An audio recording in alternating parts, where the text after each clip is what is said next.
Le capitalisme social, ça sonne sans doute pour beaucoup d'entre vous comme un oxymore. Alors peut-on être patron en étant altruiste avec une fibre sociale? Nous posons la question après l'affaire retentissante, affaire Danone et l'éviction de son PDG Emmanuel Faber. Avec nous pour en parler, Mathilde Lemoine, bonsoir. Bonsoir. Soyez la bienvenue. Vous êtes chef économiste du groupe Edmond de Rothschild, enseignante également, notamment à Sciences Po Paris. Avec nous également en direct de Washington, Bertrand Badré. Merci d'être avec nous. Vous êtes l'ancien directeur général de la Banque mondiale pour la branche finance, il me semble, hein, c'est bien cela.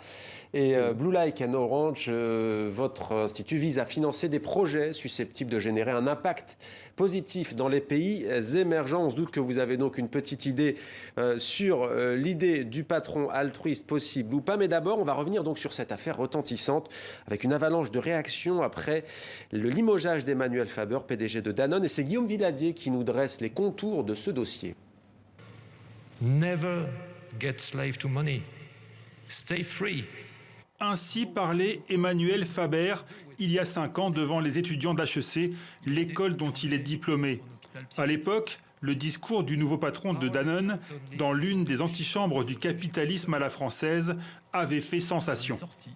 Désormais, après toutes ces décennies de croissance, l'enjeu de l'économie, l'enjeu de la globalisation, c'est la justice sociale. Sans justice sociale, il n'y aura plus d'économie. Emmanuel Faber, le grand patron qui voulait changer le monde en changeant la multinationale qu'on lui avait confiée. Stay true to yourself.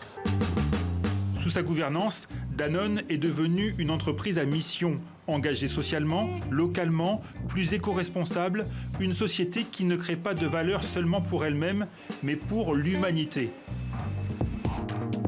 Bien avant son entrée chez le géant de l'agroalimentaire, Emmanuel Faber pourfendait les dérives de la finance.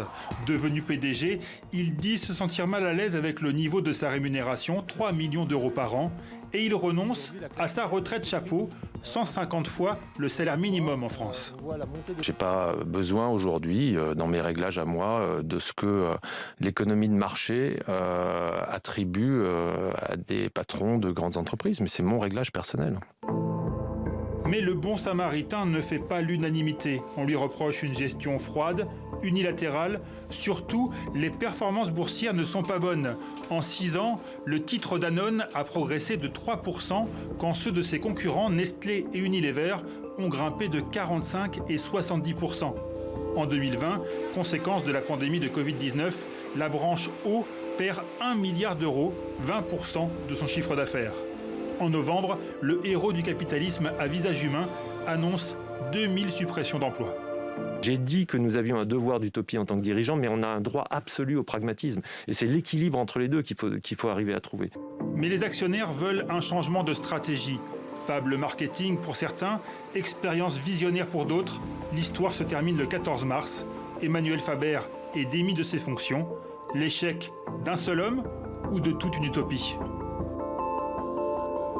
Bertrand Badré, alors on vous pose la question, échec d'un seul homme ou de toute une utopie? Moi, je pense que c'est ni l'un ni l'autre. Alors, en toute transparence, je connais Emmanuel Faber depuis longtemps. Il a, à titre personnel, investi dans ma société. Et donc, c'est des conversations qu'on a très régulièrement. Il y a des soubresauts dans le capitalisme et dans la gouvernance. Je pense que c'en est un. Je pense que ça ne remet pas en cause sa vision ni ce qu'il a dit, bien au contraire. D'ailleurs, c'était intéressant l'interview du nouveau président dans Les Échos il y a quelques jours. Rappeler qu'ils allaient conserver l'idée d'entreprise à mission, qu'ils allaient conserver la plupart de ce qui a été fait et que c'est apparu plus comme un problème personnel, comme un problème de fond. Mais qu'est-ce qui vous choque alors dans cette affaire? Pardon? Qu'est-ce qui vous choque dans cette affaire? Après, moi, ce qui me choque plus, c'est la manière dont la gouvernance s'est exprimée. C'est-à-dire que les gens se félicitent que la gouvernance se soit exprimée et que le conseil d'administration a pu prendre le pied sur le dirigeant. On a le sentiment que ça s'est fait un peu en catimini, que le fait qu'on puisse avoir ce débat aujourd'hui pour savoir si la crise de Danone, c'est une crise du capitalisme ou pas, montre qu'il y a quelque chose qui n'a pas été forcément bien réglé dans ces dernières semaines. Donc mon sentiment, c'est que les questions que posait Emmanuel restent les questions centrales. C'est bien la direction dans laquelle nous emmène le capitalisme capitalisme, qui est la question qu'on se posait déjà avant le Covid et qu'on se pose ensuite.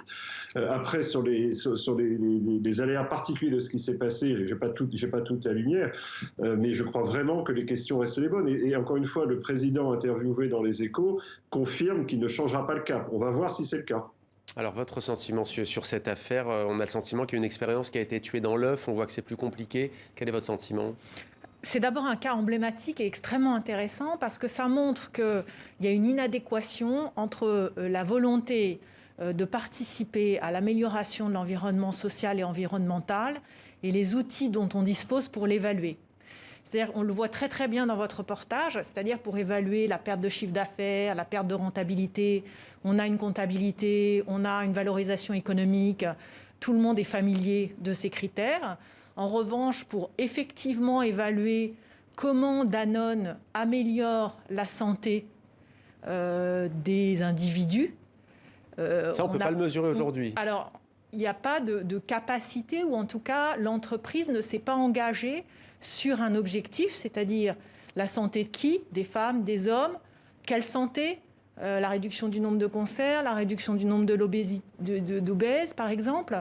Et c'est vrai qu'être une entreprise à mission, ça demande d'aller plus loin que simplement ce qu'on appelle des critères extra-financiers, qui sont l'augmentation du nombre de yaourts bio, par exemple, ou l'amélioration de l'économie circulaire, enfin des choses qui sont plus, entre guillemets, annexes, oui. Mais est-ce que c'est qui ne sont pas valorisées. Et qui ne sont pas valorisées. Mais est-ce que c'est possible de rester avec cela compétitif ? On vient de voir les chiffres par rapport aux concurrents. Alors, c'est vraiment le sujet. C'est-à-dire que c'est dans ce sens-là qu'il faut donner des règles nouvelles au capitalisme.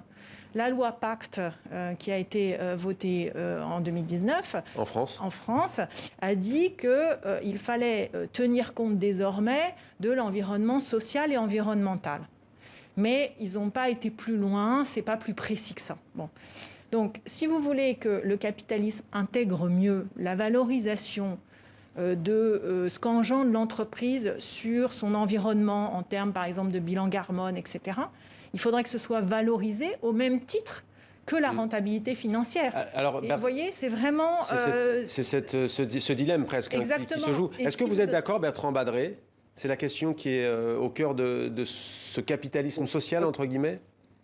Ce que dit Mathilde est la question centrale. En fait, elle peut se diviser en deux parties. La première, c'est dans le système actuel, que peut-on faire ? Est-ce qu'on peut repousser les limites et est-ce qu'on peut faire les choses telles qu'on pense qu'elles sont bonnes dans le système actuel ? La réponse est oui, on peut faire des choses. C'est ce que j'essaie de faire avec Blue Like an Orange, ce que probablement l'entreprise dans laquelle travaille Mathilde essaie de faire. On joue avec le système tel qu'il est, mais qui n'est pas satisfaisant, en partie pour la raison que vient d'indiquer Mathilde, c'est que le système n'incorpore pas ces questions-là naturellement. Et donc la deuxième question, c'est que peut-on faire pour transformer ce système ? Et notamment rentrer, comme je le dis souvent, dans le moteur. Quelles sont les normes qui s'imposent à nous ? Les normes comptables, les modes de rémunération, la manière dont les gens qui gèrent notre argent prennent leurs décisions. Mais est-ce qu'il y a un exemple dans le monde, parce que là on parle de Danone aujourd'hui, on parle d'une expérience pas avortée, mais en tout cas contrariée. Est-ce qu'il y a un modèle dans les pays anglo-saxons ou autres ? Non, vous citiez par exemple, alors là aussi il faut se garder des modèles parce qu'après on fouille et on trouve que c'est pas parfait. Mais vous avez cité l'exemple de Unilever qui est très intéressant. J'ai beaucoup travaillé avec Paul Polman, ancien président d'Unilever qui est aussi investisseur chez moi et qui lui, quand il a transformé Unilever un peu sur le modèle de ce que Emmanuel Faber avait poursuivi. D'ailleurs Antoine Riboud avait commencé chez Danone il y a bien longtemps. C'est pas quelque chose qui est arrivé avec Emmanuel Faber. Paul Polman me disait voilà, j'ai souhaité transformer Unilever, et je lui dis mais pourquoi ? Il me dit à la fois par conviction, parce que je pense que c'est ce qui est bien pour l'entreprise, mais de toute façon, on n'a pas le choix, on n'arrive plus à recruter des talents si on ne leur propose pas un projet attractif. Et donc, on a cette pression des consommateurs, mais aussi des gens qui viennent travailler chez vous, des investisseurs. On a une attente du marché qui est différente. Et donc, c'est plus simplement, c'est là qu'il va y avoir une tension dans le mois à venir. Est-ce qu'on pourra se contenter du système tel qu'il est aujourd'hui avec une pression croissante ? Mais pourtant, avec la pandémie, on avait dit le capitalisme va devoir se réinventer. Mathilde Demoine, on a presque envie de dire c'est le moment ou jamais. Si ça ne marche pas là en 2021, 2022, 2023, ça ne marchera jamais le capitalisme social. Effectivement, il y a une vraie pression citoyenne qui est très forte. Certains certains investisseurs aussi, comme le rappelait Bertrand Badré. C'est le moment. C'est pour ça que même si aujourd'hui, encore une fois, la comptabilité ne permet pas de valoriser des actions qui préservent l'environnement social et environnemental, on peut tout à fait utiliser des théories qui sont appliquées dans le monde du développement et qui sont recommandées par l'ONU. Je pense à la théorie du changement, qui aide à identifier un objectif. Donc, encore une fois, je prends l'exemple de la santé. Et quels sont les outils mis à disposition par l'entreprise pour y parvenir, et qu'il y ait un cheminement et que les parties prenantes de l'entreprise, les salariés, les actionnaires, les dirigeants, les fournisseurs, puissent au fur et à mesure réadapter leurs actions pour atteindre l'objectif défini. Donc, ce n'est pas parfait, ce n'est pas un changement de la comptabilité et diminuer le poids de la rentabilité relativement à l'impact réel environnemental et social, mais ça pourrait aider justement à accélérer le passage dans le monde d'après. Merci beaucoup Mathilde Lemoine d'avoir répondu à nos questions. Merci à vous Bertrand Badré aussi de nous avoir aidés à y voir un peu plus clair donc dans cette affaire. On aura l'occasion d'y revenir sur TV5 Monde.